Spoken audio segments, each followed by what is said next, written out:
ஒரு நாளைக்கு ஒரு நாட்டோட அரசன் போட்டி ஒன்று அறிவிக்கிறான். அது என்ன போட்டி அப்படின்னா, கதவு அரண்மனையோட கதவை கையால் தள்ளணும். அப்படி தள்ளிட்டா தன்னோட நாட்டில் பாதி இதை யார் தள்ளுறாங்களோ அவங்க மேலே எழுதி வச்சிட்றேன்.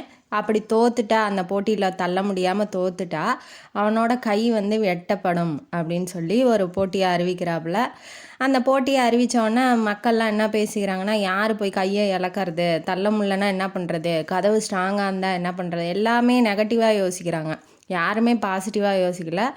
ஒருத்தன் என்ன பண்ணுறான், தைரியமாக வரான், நான் வந்து போட்டியில் கலந்துக்கிறேன் அப்படின்னு சொல்லி சொல்கிறான். அவங்கெல்லாம் என்ன சொல்கிறாங்கன்னா, நீ தோத்துட்டேன்னா உனக்கு 2 கையும் இருக்காது, பரவாயில்லையா அப்படின்னு சொல்லி அவங்களுமே நெகட்டிவாக பேசும்போது அவன் என்ன சொல்கிறான்னா, பரவாயில்ல, போனால் 2 கை தானே போகுது, அதே ஜெயிச்சிட்டேன்னா நான் பாதி நாட்டோட ராஜா இல்லையா அப்படின்னு சொல்லி அவன் பாசிட்டிவாக திங்க் பண்ணுறான்.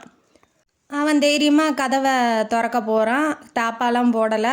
எல்லாரும் சொன்ன மாதிரி கதவு வந்து ரொம்ப கடினமாகவும் இல்லை, ரொம்ப இறுக்கிலாம் கட்டியும் வைக்கல. அந்த கதவை எல்லாம் நெகட்டிவாக பேசிக்கிட்டாங்க இல்லையா, அந்த மாதிரி எதுவுமே அங்கே இல்லை. அவன் போகிறான், கதவுக்கிட்ட கையை வைக்கிறான், திறக்கிறான், திறந்துக்குது. அவன் நாட்டோட ராஜா ஆகிட்டான். இப்போ எல்லாரும் நெகட்டிவாக சொல்கிறாங்கங்கிறதுக்காக ஒரு செயலை வந்து செய்யாமலே நம்ம இருக்கக்கூடாது. நம்ம வந்து ஒரு செயலை செய்யறதுக்கான முயற்சியை நம்ம எப்போதுமே எடுக்கணும். அதுலேருந்து பின்வாங்கவே கூடாது.